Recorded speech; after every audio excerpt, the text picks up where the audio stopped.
The Crimson Dominion had ruled the stars for 3,000 years.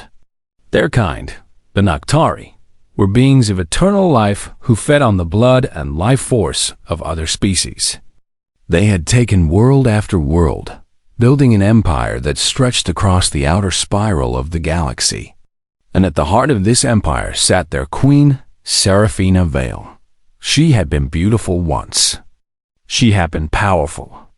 Her pale skin had glowed like moonlight, and her crimson eyes had burned with the fire of 1,000 conquered suns. Entire fleets had bent their knee to her. Entire civilizations had trembled at the mention of her name. But that was before the betrayal. The Galactic Compact, an alliance of species that had suffered under Noctari rule, had finally found weapons that could hurt her kind.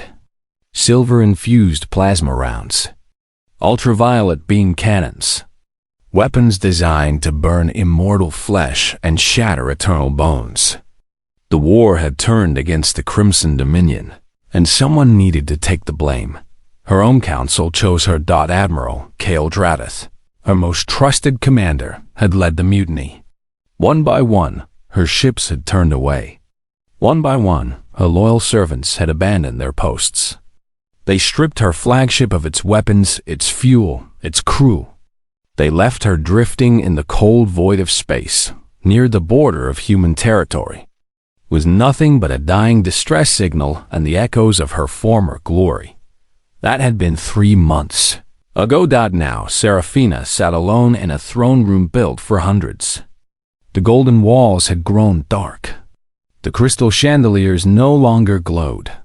She had not fed in weeks, and her body was failing.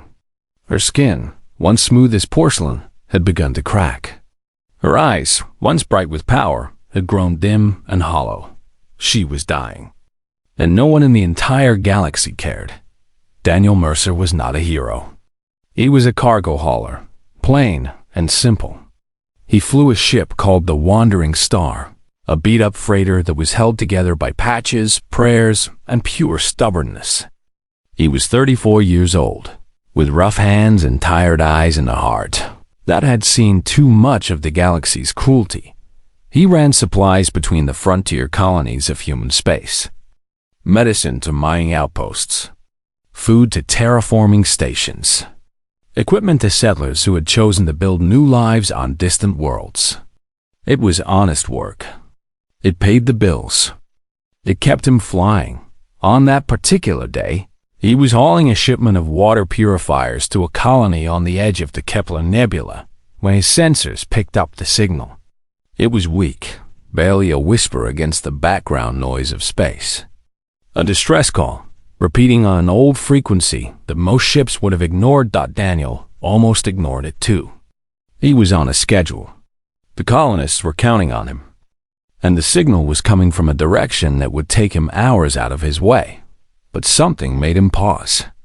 Something in the desperate, fading tone of that signal spoke to a part of him that he had tried to bury long ago. His father had died alone on a broken ship when Daniel was 12 years old. No one had answered his distress call either. He changed course. The ship he found was enormous. A Noctari royal cruiser, easily 10 times the size of his little freighter. But it was dark and dead, drifting without power, without life, without hope. Daniel brought the Wandering Star alongside and connected to an emergency airlock. The corridors inside were cold and silent. His breath fogged in front of his face as he walked, his flashlight cutting through the darkness. He saw signs of struggle everywhere. Scorch marks on the walls, broken furniture, dried blood that was not quite red, not quite purple. He found her in the throne room. She was sitting on a massive chair made of black metal and red crystal. Her white dress was torn and stained. Her long dark hair hung limp around her face. And her eyes, when they opened to look at him, were the color of dying embers. Daniel knew what she was immediately. Everyone in the galaxy knew what the Noctari looked like. They were the monsters from childhood stories. The creatures the parents warned their children about. The eternal predators who had fed on countless species for thousands of years. He should have run. He should have turned around and left her to die. He should have called the Galactic Compact and reported her location. The bounty on any Naktari was enough to set a man up for life. The bounty on their queen would be worth more than most planets. Instead, Daniel Mercer walked closer. Serafina watched him approach with something like confusion. She had expected many things when she heard someone board her ship. She had expected compact soldiers come to arrest her. She had expected Naktari assassins come to finish her. She had expected bounty hunters come to claim her head. She had not expected a tired-looking human in a worn jacket, carrying a flashlight and looking at her with something that almost resembled concern. "Are you here to kill me?" she asked. Her voice was weak, barely above a whisper. Daniel stopped a few feet away from her throne. He looked at her for a long moment, taking in the cracks in her skin, the hollow darkness in her eyes, the way her hands trembled in her lap. "No," he said simply. "Then why are you here?" He shrugged, a very human gesture that she found oddly fascinating. "I heard a distress signal. I came to help." She almost laughed.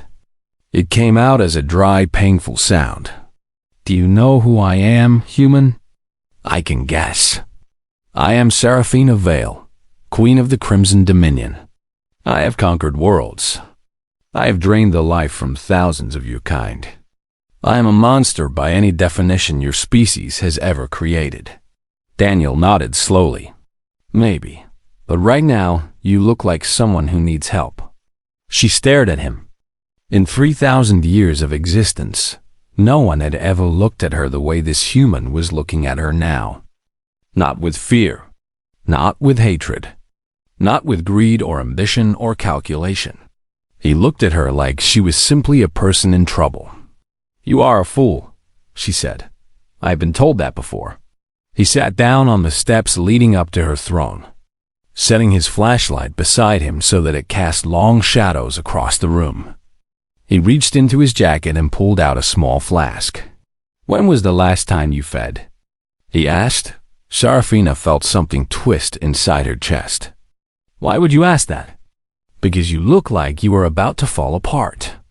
And I may not know much about your kind, but I know that you need blood to survive." He held up the flask. "I do not have much, but I can spare some." "You would give me your blood? Willingly?" "I am not using all of it." She did not understand. She could not understand. This human owed her nothing. His species had suffered under her rule. His people had every reason to hate her, to want her dead, to celebrate her suffering. And yet here he was, offering her his own life force to keep her alive. Why? She asked again, and this time her voice cracked with something that might have been emotion. Daniel looked up at her, and his eyes were kind. Tired and sad and kind. "Because nobody deserves to die alone in the dark," he said. "Not even you. Serafina Vale, Queen of the Crimson Dominion, conqueror of worlds, terror of the outer spiral, did something she had not done in over 1,000 years. She wept." Daniel helped Serafina onto the wandering star. She was so weak that she could barely walk, and he had to support most of her weight as they moved through the connecting airlock.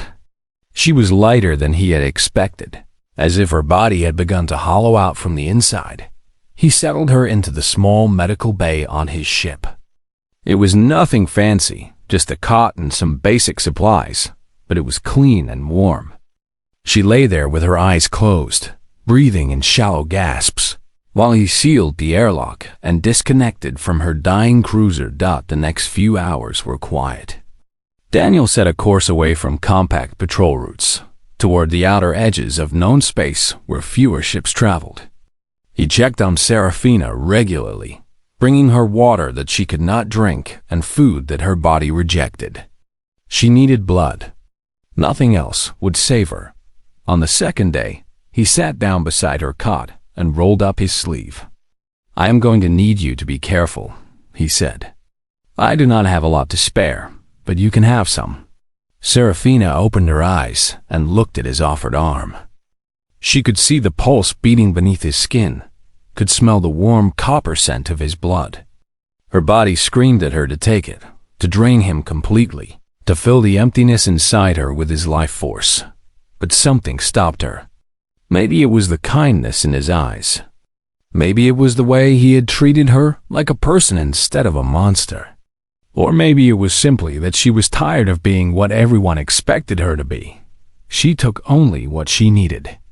A few mouthfuls, enough to stop the cracks from spreading across her skin, enough to give her body the strength to heal. Then she pulled back, wiping her lips with the back of her hand. "Thank you," she whispered. Daniel bandaged his arm and nodded. "How do you feel?" "Better." She sat up slowly, looking around the cramped medical bay. "Your ship is very small. She is not much, but she is mine." He smiled a little. "The wandering star, been flying her for 12 years now. Where are you taking me?" "Away. Somewhere safe, if such a place exists for you." Serafina studied him with those crimson eyes that were slowly regaining their glow. "You still have not told me why you are doing this. The bounty on my head would make you wealthy beyond imagination. You could buy 100 ships like this one." Daniel leaned back in his chair and thought about the question. It was a fair one. He had asked himself the same thing a dozen times since he had found her. "When I was 12 years old," he said finally, "my father's ship broke down in the middle of nowhere. Engine failure. Life support failing. He sent out distress calls for 3 days, but nobody came. Everybody was too busy with their own problems, too worried about their own schedules, too afraid of what they might find." He paused. "He died alone, waiting for help that never arrived." Serafina said nothing, but her eyes softened. "I swore that I would never be like those people," Daniel continued. "If someone needs help, and I can give it, I will. Does not matter who they are or what they have done. Everybody deserves a chance, even a monster." "I do not see a monster." He met her gaze steadily. "I see someone who was used by her own people and thrown away when she became inconvenient. Someone who is alone and scared and trying to survive. That is not a monster. That is just a person having a really bad time." For a long moment, Serafina did not speak. Then, very quietly, she said, "You are the strangest human I have ever met. I will take that as a compliment." The days turned into weeks. Daniel continued his cargo runs, taking careful routes that avoided major shipping lanes and compact patrol zones. Serafina grew stronger with each passing day, though she was still far from her former power. She fed from Daniel every few days, always taking only what she needed, always careful not to harm him. They talked. It surprised both of them how much they talked. She told him about the early days of the Crimson Dominion, thousands of years ago, when her people had first discovered the ability to travel between stars. She told him about the wars they had fought, the civilizations they had conquered, the power they had built. She spoke without pride or shame, simply stating facts that she had lived through. He told her about growing up on a colony world called New Montana, about the endless blue skies and the golden wheat fields that stretched to the horizon. He told her about his mother, who had raised him alone after his father died, teaching him to be kind and stubborn in equal measure. He told her about the day he had bought the wandering star with every credit he had saved, finally becoming the pilot he had always dreamed of being. "Your life is so short," Serafina said one evening as they sat in the cockpit, watching the stars drift past. "You will live for what, another 50 years? Maybe 60 if you are lucky? Something like that. Does that not frighten you? Knowing that you will end while the universe continues without you?" Daniel considered the question. "Not really. Death is just part of the deal. Everybody gets the same arrangement. You live. You do what you can with the time you have, and then you stop. What matters is not how long you live, but what you do with the time you get. And what have you done with your time? He smiled. I have helped people. Delivered supplies to folks who needed them. Answered distress calls. Picked up stranded travelers. He glanced at her. Rescued fallen queens. She found herself smiling back. It was such a strange sensation. She could not remember the last time she had smiled without cruelty or calculation behind it. Your species fascinates me, she admitted. You are so fragile, so temporary, and yet you care so deeply about things that will not matter once you are gone. Maybe that is why we care so much, Daniel said. Because we know our time is limited, we want it to count for something. We want to leave the universe a little better than we found it, even if you will not be around to see it. Especially then. Serafina turned to look at him, really look at him, and for the first time, she understood something important. Humans were not weak because they died. They were strong because they kept going anyway. They loved knowing their hearts would break. They built knowing their creations would crumble. They hoped knowing their hopes might fail. That was not weakness. That was courage of a kind she had never possessed. Daniel, she said, and it was the first time she had used his name. Yes? I think I have been wrong about your species for a very long time. He raised an eyebrow. Just figuring that out? Do not push your luck, human. But there was warmth in her voice, and they both knew something had changed between them. Something important. Meanwhile, far across the galaxy, a destroyer called the Relentless was picking up their trail. Commander Lydia Grant stood on her bridge, studying the data on her screen, and smiled a cold smile. She had found them. Commander Lydia Grant had spent 20 years hunting the Noctari. It was not just her job. It was her purpose. It was the reason she woke up every morning and the thought that kept her going through every long night. When she was 14 years old, her older brother Marcus had been taken by an Noctari raiding party. She remembered every detail of that night. The screams, the fire, the pale figures moving through the smoke like ghosts. They had taken Marcus and 36 others from their colony, and none of them had ever been seen again. She knew what had happened to them. Everyone knew what the Noctari did with their captives. Lydia had joined the Compact Navy the day she turned 18. She had risen through the ranks with single-minded determination, volunteering for every mission against the Noctari, studying their tactics and weaknesses until she knew them better than anyone else in the fleet. By the time she was 30, she commanded her own destroyer. By 35, she was the most feared Noctari hunter in the galaxy. Now she stood on the bridge of the Relentless, looking at the intelligence report that had just come in, and felt a cold satisfaction spreading through her chest. Queen Serafina Vale, the ruler of the Crimson Dominion herself, the creature who had ordered countless raids, who had personally drained thousands of victims, who had built an empire on blood and terror. She was alive, wounded, and being hidden by a human cargo hauler named Daniel Mercer. Lydia did not understand the human angle. She had reviewed Mercer's file 3 times, looking for some connection to the Noctari, some reason he might betray his own species.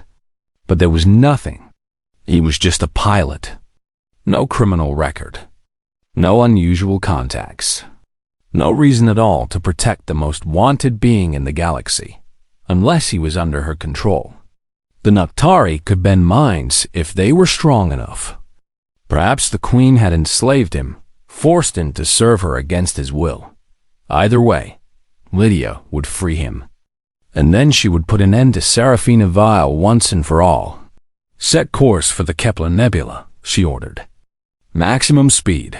Yes, Commander.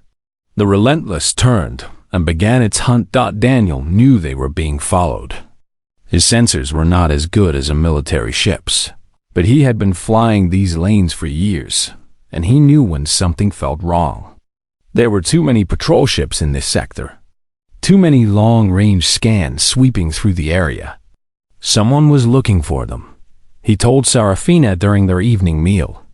She had started eating regular food again, her body slowly regaining its ability to process things other than blood. She still needed to feed from him every few days, but the amounts were smaller now, and she recovered faster each time. They will not stop, she said, pushing her food around her plate. The Compact has wanted me dead for centuries, and my own people will hunt me to ensure I cannot return to power. Then we keep running. For how long? You cannot flee forever, Daniel. Your ship is not built for this. Eventually, they will catch us. He knew she was right. The wandering star was a freighter, not a racer. She could hold her own in open space, but she could not outrun a military destroyer for long. They had been lucky so far, staying ahead of the search patterns, hiding in the gaps between patrol routes. But luck always ran out eventually. Then we find somewhere to hide, he said. Somewhere outside compact space. Somewhere nobody will look. Such a place does not exist. Maybe not. He met her eyes across the small table. But I am not giving up. Not on you. Not us. Something flickered in her crimson gaze. Us? Daniel felt his face grow warm. I mean, our situation. This whole running for our lives thing. Serafina smiled, and it transformed her face from cold and distant to something almost human. Of course. Our situation. They were interrupted by an alarm blaring through the ship. Daniel jumped to his feet and ran to the cockpit, Serafina close behind him. The sensor display was lit up with a contact, closing fast from behind. Compact destroyer, Daniel muttered, reading the signature. She must have picked up our trail. The communication system crackled to life. Freighter Wandering Star, this is Commander Lydia Grant of the compact vessel Relentless. You are harboring a wanted war criminal. Power down your engines and prepare to be boarded. If you comply peacefully, you will be treated fairly. Daniel looked at Serafina. Her face had gone pale, paler than usual, and her hands were clenched into fists at her sides. You should surrender, she said quietly. Tell them I forced you. Tell them I controlled your mind. They will believe it. No. Daniel, listen to me. If they catch us together, they will execute you as a traitor. Your life will be over. Everything you have worked for, everything you are, will end because of me. He turned to face her fully. I already told you. I made a promise. I do not break my promises. This is foolish. Matey. He sat down in the pilot's seat and grabbed the controls. But it is my kind of foolish. He pushed the engines to full power and angled the ship toward the Kepler Nebula. The swirling clouds of gas and dust would interfere with sensors. It would be dangerous, but it might give them a chance. Behind them, the Relentless followed. What followed was the longest night of Daniel's life. He flew the wandering star through the nebula like a man possessed, weaving between clouds of ionized gas that lit up his shields, diving through pockets of radiation that made his sensors scream. The destroyer was faster, but she was also bigger, and her commander had to be careful not to damage her ship. Daniel had no such concerns. The wandering star was already held together by hope and habit. A little more damage would not make much difference. They are gaining on us, Serafina said from the co-pilot seat. She had strapped herself in, her knuckles white against the armrests. I know. There is nowhere left to run. I know. Then what is your plan? Daniel smiled grimly. I am working on it. He dove into an asteroid cluster hidden within the nebula, threading through the spinning rocks with reflexes born from years of flying difficult routes. The Relentless hesitated, then followed, her weapons trying to lock onto the tiny freighter dancing between the stones. For hours, they played this game. Daniel used every trick he knew, every skill he had developed in 20 years of flying. He led the destroyer through gravitational anomalies that threatened to tear both ships apart. He skimmed along the edges of a small black hole, using its pull to slingshot away from his pursuers. He did things with the wandering star that her designers had never imagined possible. And through it all, Serafina watched him. She watched this ordinary human fight against impossible odds, refusing to give up, refusing to surrender, refusing to abandon her, even when every logical calculation said he should. She had lived for 3,000 years.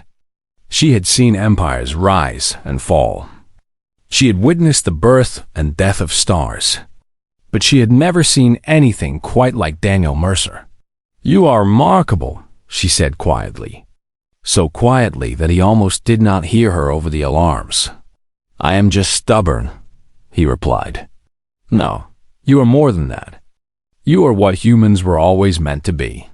Before he could respond, a new set of alarms began to sound. More contacts emerging from hyperspace all around them. Daniel's heart sank as he read the signatures. Noctari warships. A full battle fleet, led by a command cruiser that made the Relentless look like a toy. And on the bridge of that cruiser stood Admiral Cale Dravith, the one who had betrayed Serafina, coming to finish what he had started. The hunt had just become a war. Admiral Cale Dravith stood on the bridge of his flagship, the Eternal Night, and smiled as he watched the scene unfold below.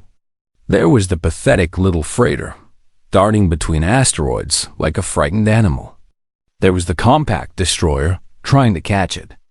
And there, hidden somewhere in that tiny ship, was the queen he had betrayed. Serafina had been a fool to think she could escape him. He had spent 3 months tracking her, following whispers and rumors across the galaxy, until finally his spies had reported her location. A human cargo hauler had taken her in. How pitiful. How beneath her former glory. He would enjoy killing them both. "Open a channel," he ordered. "All frequencies." The communication officer obeyed, and Dravith's voice echoed across the nebula, reaching both the wandering star and the Relentless. "Attention all vessels. This is Admiral Cale Dravith of the Noctari Empire. The creature you are chasing is mine to deal with. She is a traitor to our people and will face Noctari justice. You will stand aside, or you will be destroyed." On the bridge of the Relentless, Commander Grant felt her blood run cold. She had expected to face a damaged queen and a single cargo ship. She had not expected an entire Noctari battle fleet. Her tactical officer was already running the numbers. "Commander, they outgun us 20-1. If they attack, we will not last 5 minutes." Lydia stared at the sensor display, at the dozen Noctari warships surrounding her destroyer. Every instinct told her to retreat, to call for reinforcements, to live to fight another day. But if she retreated, the Noctari would take the queen. They would deal with her in their own way, probably restore her to power in exchange for loyalty to Dravith. The monster who had ordered the death of countless innocents would escape human justice entirely. That could not happen. "Hold position," she ordered. "Do not fire unless fired upon." On the wandering star, Daniel and Serafina watched the standoff develop. The little freighter hung motionless between the two forces, forgotten for the moment as larger powers faced each other. "Dravith," Serafina whispered, and there was hatred in her voice unlike anything Daniel had heard before. "He was my admiral, my most trusted commander. I raised him from nothing, gave him everything, and he repaid me with betrayal. He wants you dead? He wants me silenced. I know too many secrets about our people, things that could destroy the Empire if they became known. He cannot let me live." Daniel looked at the Noctari fleet, then at the compact destroyer, then back at Serafina. Their situation had gone from bad to impossible. There was nowhere to run, nowhere to hide, and no way to fight. But Daniel Mercer had never been good at accepting impossible situations. "Can you contact them?" he asked. "The compact ship?" "What? If we could talk to them, explain the situation, maybe we could work together." Serafina stared at him like he had lost his mind. You want to ally with the people who were hunting us? With the woman who wants to arrest me? I want to survive. And right now, that compact commander is probably realizing that she would rather see you captured than watch Draveth take you back. If we offer to surrender to her instead of him, maybe she will help us escape. It was a desperate plan. It was barely even a plan, but it was the only option they had. Serafina hesitated, then nodded slowly. Open a channel. Tight beam, directly to the compact destroyer. I will speak to her. Commander Grant was surprised when her communication officer reported an incoming signal from the freighter. She was even more surprised when she saw who was sending it. The face that appeared on her screen was pale and sharp-featured, with crimson eyes that seemed to glow even through the display. Queen Serafina Vale, the monster she had spent her career hunting, looking at her with an expression that was almost desperate. Commander Grant, Serafina said, I know who you are. I know what your people have suffered at the hands of mine. I am not asking for forgiveness. I am asking for a choice. I am listening. Admiral Draveth betrayed me because I was beginning to question our empire's methods. I was considering reforms, changes that would have ended the raids on your worlds. He could not allow that. So he turned my own council against me and left me to die. Lydia's eyes narrowed. You expect me to believe that you, the Blood Queen of the Crimson Dominion, were becoming merciful? Believe what you want. But understand this. If Draveth takes me, he will use the secrets in my mind to strengthen the Empire. He will continue the raids, the conquests, the feeding. Everything you have fought against will grow worse, not better. And if I take you instead? Serafina paused. This was the hardest part. Then I will submit to human justice. I will answer for my crimes. I will tell you everything I know about the Noctari, every weakness, every secret. I will help you end this war. Commander Grant studied the face on her screen for a long moment. Every instinct told her this was a trick. The Noctari were masters of deception. This could all be an elaborate trap. But something in the Queen's eyes gave her pause. There was no cunning there, no calculation, just exhaustion and something that looked almost like hope. And there was the human standing beside her. Daniel Mercer, the cargo hauler who had risked everything to protect an enemy of his species. His file said he was a good man, simple, honest, not the type to fall for tricks or serve evil willingly, if he believed in her. Maybe there was something worth believing in. Admiral Draveth's ships are moving to attack formation, her tactical officer reported. They are preparing to fire on both vessels. Lydia made her decision. All weapons, target the Noctari fleet. Shields to maximum. She looked back at the screen, at the Queen and her human protector. I cannot promise mercy. I cannot promise forgiveness. But I can promise this. I will not let Draveth have you. The battle began. It was chaos. The Relentless opened fire on the nearest Noctari ship, her weapons blazing through the darkness. The Noctari fleet responded instantly, energy beams slicing through space toward the lone destroyer. The Wandering Star dove for cover, Daniel pushing his little ship to her limits while death rained down all around them. This is madness, Serafina breathed, watching the display. She cannot win this fight. She is not trying to win. She's trying to buy time. Time for what? Daniel pointed at a gap in the Noctari formation. Time for us to run.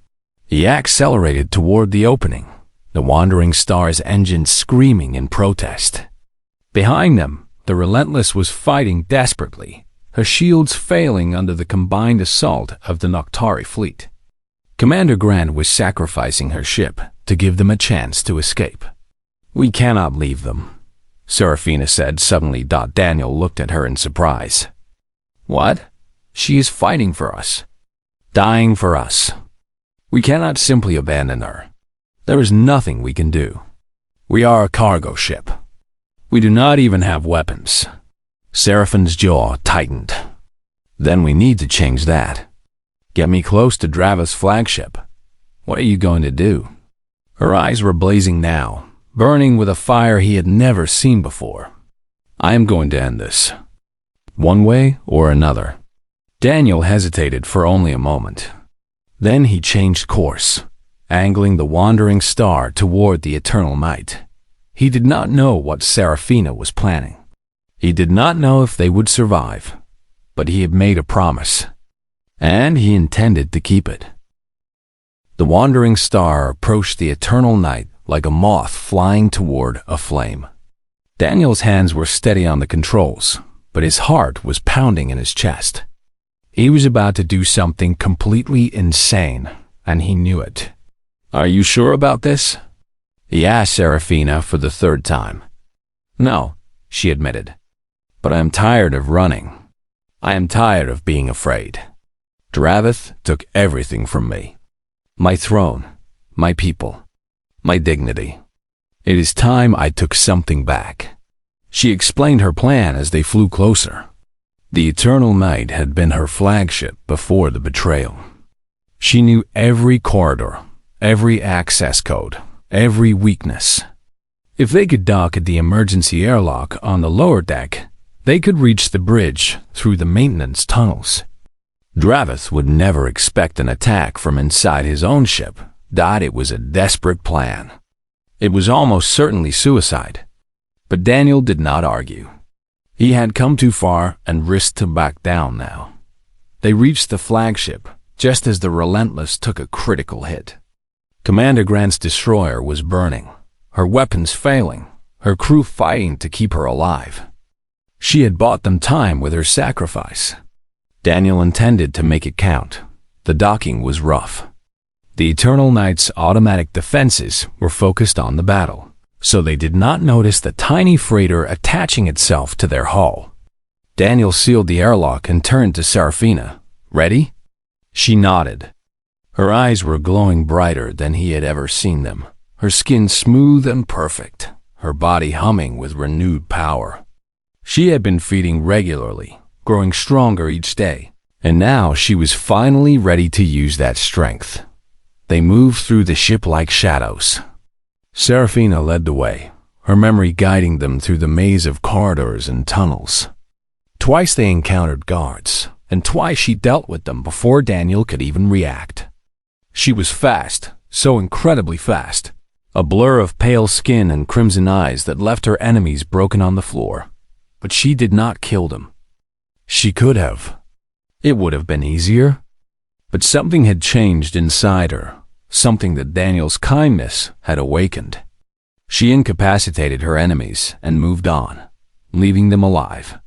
They reached the bridge in less than 20 minutes. The massive doors stood before them, sealed and guarded by Dravith's personal soldiers. Seraphina paused, gathering herself, and then attacked. The fight was brief and terrible. Daniel watched as she tore through the guards like they were made of paper, her ancient power finally unleashed after months of weakness and fear. When the last soldier fell, she stood before the bridge doors, breathing hard, her hands stained with purple Noctari blood. Stay behind me, she told Daniel. No. She turned to look at him, frustration in her eyes. This is my fight. Dravith is dangerous. He will kill you without a second thought. I know. Then why do you insist on coming with me? Daniel met her gaze steadily. Because you have been alone for too long. Because someone needs to watch your back. Because I made a promise, and I intend to keep it. Seraphina stared at him for a long moment. Then, slowly, she smiled. You stubborn, foolish, wonderful human. I get that a lot. She turned back to the doors and ripped them open with her bare hands. Admiral Kale, Dravith stood on the bridge of the Eternal Night, watching the battle unfold on the main display. The compact destroyer was crippled now, drifting helplessly as his ships moved in for the kill. Soon the human vessel would be destroyed, and then he could focus on finding Seraphina. He did not expect her to find him first. The doors exploded inward. And there she was, standing in the wreckage with fire in her eyes. Behind her stood the human, the cargo hauler who had somehow become her protector. Draveth felt a moment of genuine surprise. "Seraphina," he said, recovering quickly. "You should not have come here. You should not have betrayed me, Kale." He spread his hands. "What choice did I have? The war was lost. The council needed someone to blame. Better you than me. Better no one at all." She stepped onto the bridge, her gaze locked on him. "You could have stood with me.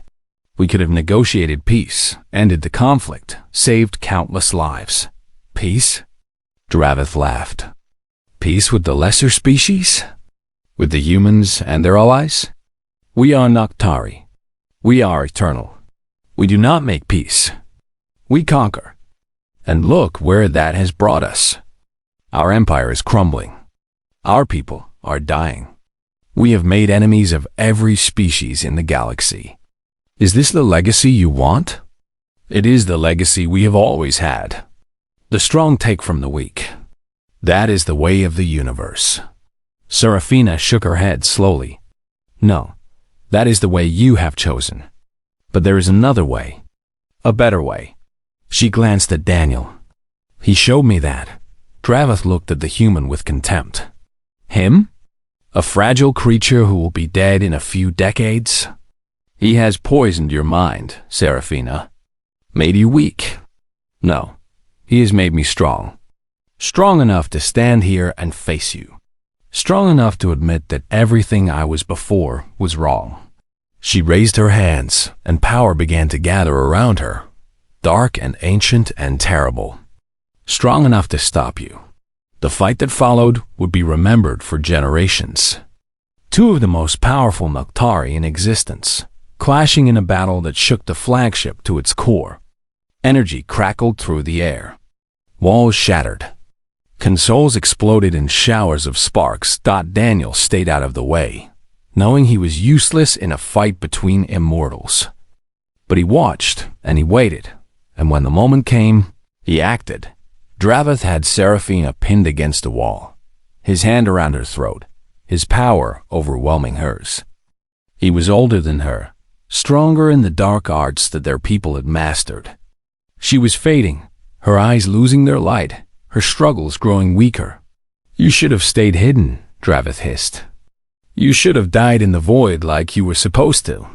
Daniel picked up a piece of broken metal from the floor. It was sharp and heavy, a makeshift weapon that would do nothing against a being of eternal power. He threw it anyway. The metal struck Draveth in the back of the head. It did not wound him, barely even made him flinch. But it distracted him for just a moment, just long enough for Seraphina to break free. She did not waste the opportunity. Her hand plunged into Draveth's chest and tore out his heart. The ancient admiral looked down at the wound with disbelief, then back at Seraphine's face. "Impossible," he whispered. "No," she replied. "Just unexpected." He collapsed, and the bridge fell silent. Seraphina stood over his body, her hand dripping with purple blood, her breath coming in ragged gasps. Then she turned and saw Daniel, slumped against a wall with a wound in his side. Draveth must have struck him during the fight, a casual blow that the admiral had not even noticed. But Daniel was human, and humans were fragile. She ran to him, falling to her knees beside him, pressing her hands against the wound. Blood was everywhere, red and warm, so different from her own cold fluids. "No," she said. "No, no, no. Stay with me. You cannot die. Not now. Not after everything." Daniel looked up at her, his face pale, his eyes already growing distant. "Did we win?" "Yes, we won. You won. You saved me." He smiled weakly. "Good. That is good." Seraphina felt something she had not felt in 3,000 years. Terror.